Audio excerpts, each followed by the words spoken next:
Tai ką, sveikutėliai, inkilo žiūrovėliai, išsikroviau Norgiai čia, varau atgal į Švedus.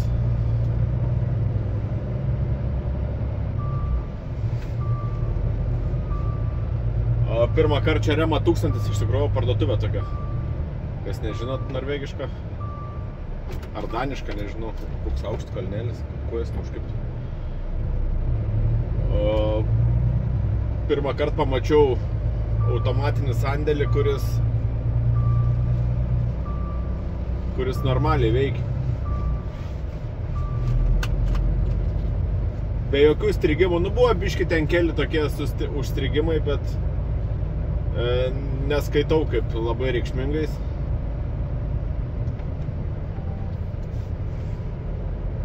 Viskas sklandžiai, gerai, ne taip, kai ten Salin Group, tai atsimenu, tai ten tragedija ten buvo, atsimenu, Danijai. Pastoviai, tai paletę pakeisti, ten dar kažką, tai ten nieko nėra, paspardai, antrą kartą pabandai. Žodžiu, ten vargelis buvo. O čia nieko, čia gerai priduodi, 6 paletės pridaviau per valandą laiko. Buvo ten kelis kartus, kur plevelė ten biškai atsilūpus reikia pataisyti, bet neskaitau, kad čia reikšmingai yra. Viskas normaliai. Tai Rema 1000, pirmą kartą pamačiau, nes kur dar buvo, palauk, dar buvo, kaip ten Švedijai vadinas tą vietą, irgi pamiršau. Yra tokia viena irgi vieta Švedijai, kur irgi automatinis sandėlys, irgi viskas stringa, viskas blogai.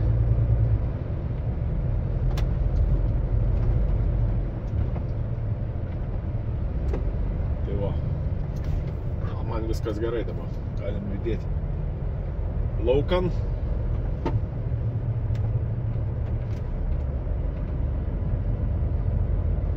Ir viso.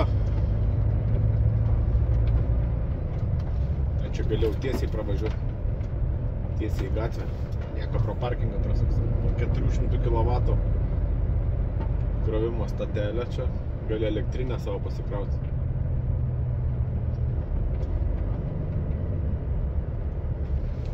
Prasuki pro parkingą, reikia prasuki kartais pro parkingą patikrinti, ar viskas tvarkoja.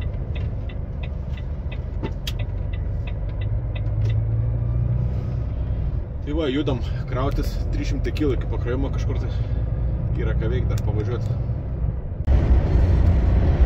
Nu ką, brangiai, važiuoju pasikrovęs, viskas gerai. Maunam į šiaurę biškį. Iškrovims Umeo. Viską. Ne visą laiką būn tokie kroviniai, bet va, kai pats derinės, tai pasiderini savo. Ką mėgsi, čia dar žiūriu, gal dar kokį vieną įdomesnį paimsiu, bet nežinau, ar spėsiu aš rytoj. Nu, bus matyt. Smagu tie įdomesni kroviniukai kitą kartą. Va, tai taip va ir judam. Vėjas šiandien nekomercinis. Nuo uosto leidaus tai buvo komercinis, o dabar vėl nebekomercinis. Vėl blogai. Pagal ventiliatorių šitos matom. Čia per juos ir yra, jie čia pučiai. Žmonės manęs klausia, kokią navigaciją naudoju. Dažnai klausia, aš taip biškį neįkertu, koks skirtums yra žmonėm, kokia čia ta navigacija. Nesvarbu, kokia navigacija, kokia patinka interfeisas, tokia ir naudoji. Nes vis tiek, nu, ta navigacija, kaip tu pats nusistatai, taip ir pravedinai pro taškus. Aš taip pats pasakau, man navigacija reikalinga tik tais, kad žinot, kiek kilometrų liko duotuoju momentu. Ir šiaip kur suk ten kokią žiedą, maždaug ten dar kažką. Aš ten po miestą nevažinėju, tai čia kas po miestą važinėja, tai aš nepatarsiu čia.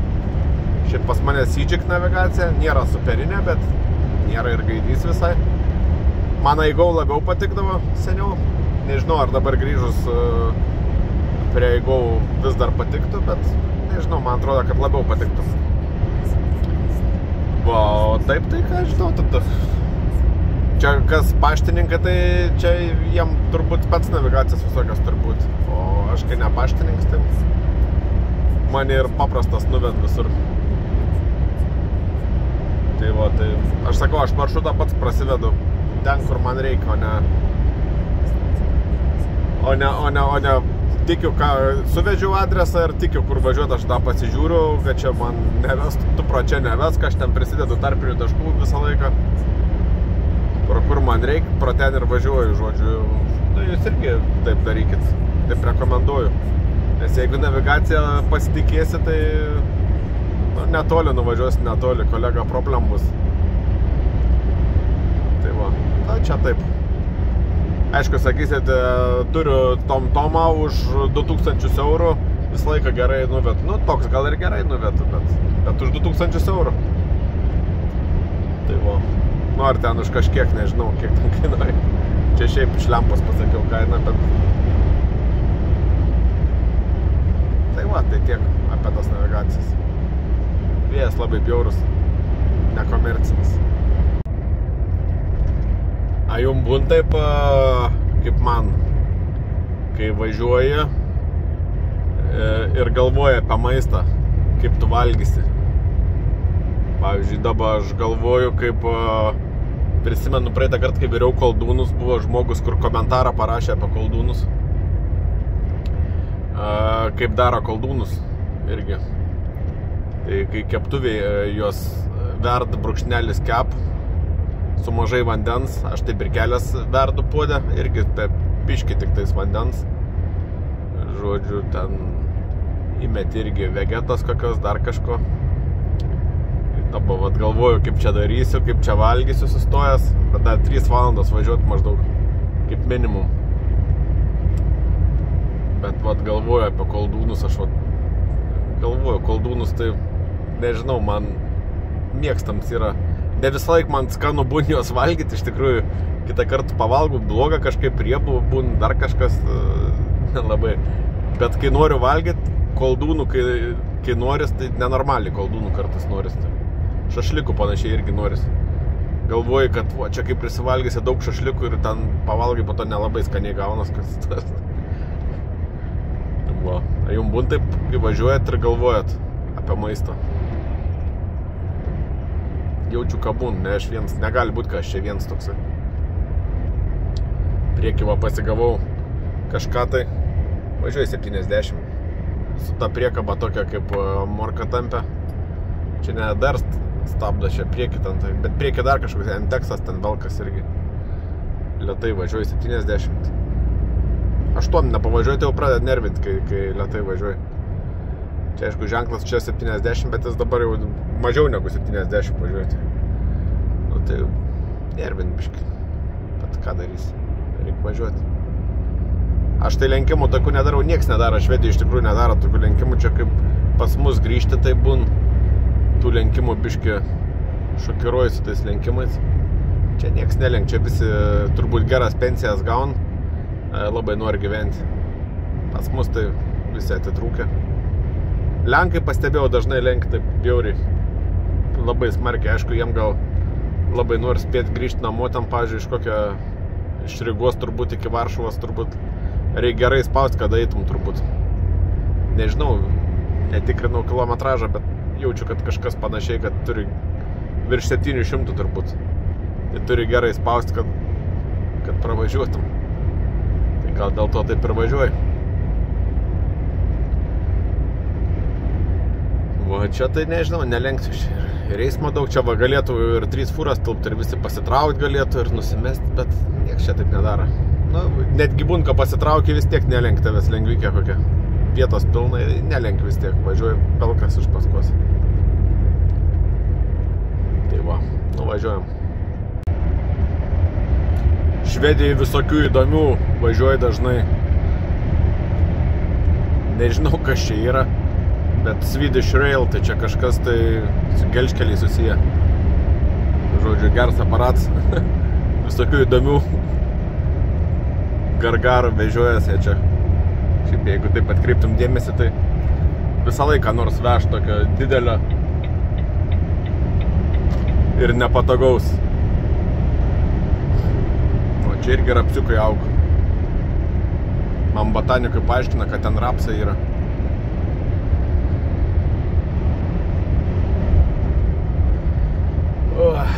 Važiuojam.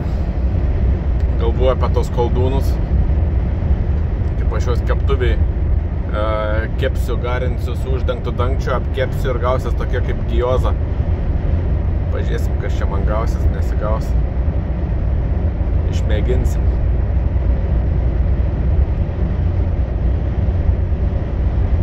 Jau žiauriai noriu. Dar 2 valandos liko iki koldūnų. Čia nais važiuoju, galvoju vis dar apie koldūnus, bet galvoju ir apie traškučius, kur dabar čia sakė bus gatvė, kur su šviečiančiom žaliom linijom viską traškučiam ir pėstiesiam. Skaičiau ypač, kad kai kurie yra jautrus traškučiai, kur labai skundžias, kad čia kodėl uždėjo ir pėstiesiam leido čia vaikščioti šituo keliuku. Tai girdžiat, koks jums skirtumas, vis tiek gatvę važiuosit, kad ir koks dviračio taksi yra, vis tiek jūsgi gatvę važiuojat. Tai čia tik paprasti žmonės, va, ten vaikai su dviračiais važiuos, ten visokie, ten maždaug 5-mečiai, 6-mečiai, tokie kaip aš važiuotai, o tie, kur jau užkietėję dviratininkai, tai jiegi nevažiuoja dviračio taku, čia ne fason skaitos. Nereikia, vis tiek važiuoju, net ir abiejose pusėse mačiau, kur kažkur, kur yra dviračio tak, vis tiek gatvę važiuoju. Tai čia ne jum padaryta yra, čia paprastiem žmonėm, kurie... Aš tai skaitau fainiai, šiaip kodėl kelių juostų visas kelius galėtų taip nupiešti. Kodėl kelių net baisiai brangu čia ar kas. Va, tai fainiai viskas yra. Bet sakau, profesionalai važiuoja ten kokią nors, pavyzdžiui, Molėtų plentų jie važiuoja. Niekas nevažiuoja to dviračių taku. Čia visokie tokie pradedantieji, tokie mėgėjai, kaip aš, tokie storuliai visokie ir vaikai važinėjęs dviračių takais. Va. Taip, kad yra kaip yra, ką padarys. Nu ką, gerbėmieji, sustojau parkinge, atėjo mets koldūnam, virtiem keptuviai. Turiu va koldūnų, viską. Galim dabar užsikurti koldūnus. Šitą buteliuką reikia statyti. Opa. Su viena ranka biškai nepatogu. Va, užkursim vandenį. Įvirsim koldūnus su uždarytu dangčiu. Pažiūrėsim, kas čia išeis. Keptuvį virsim. Nu vo, sudėjau. Įmečiau dar svestuko. Čia reikia dabar, nu taip, pašutinti juos. Sviestą vegetos įdėjau. Uždarytam dangtį. Prašutinsim. Pažiūrėsim, kas čia bus. Turėtų išgaruoti visas vanduo ir likti tik taukai. Ir biškį apskrusti, ir reikia nevartyti, sakė. Tai va, nu, pažiūrėsim. Nu, patikrinam, kas čia gavos. Sakė, jau geras požymis, kai išsipuč ir kai nuimi dangtį išsileidži, subliūkšta. Tai jau požymis, kad jau į pabaigą. Bet reikia išgarinti visą vandenį, turbūt, kad apskrustų. Viskas gerai čia. Man atrodo, neblogs čia receptas. Nu va, kas čia išėjo. Apverčiau dabar ką tik, prieš tai nevarčiau. Dabar apverčiau, pasižiūrės kaip kitą pusę. Gerai apskrudo, išiminėjom. Dėsim grietinės ir bus tokie pusiau virti, pusiau kepti. Nu, tikiuosi neblogai bus čia. Nu va, kaip čia atrodo. Atrodo neblogai. Kvepia irgi skaniai. Viskas liuks. Tai skanaus visiems valgantiem. Einu aš kapuoti. Jeigu bus jėgų, dar grįšiu pavalgęs. Tai iki. Nu va, kaip gerai. Pasistiprinau. Nepersivalgiau šiaip labai normaliai. Kažkodėl taip nelabai riebu yra. valgyti, tai skanu. Geras receptas, reikia dar išdirbti ir bus liuksas. Va. Tai ką, šiandien užtenka. Ačiū, kad žiūrėjot ir iki rytojaus.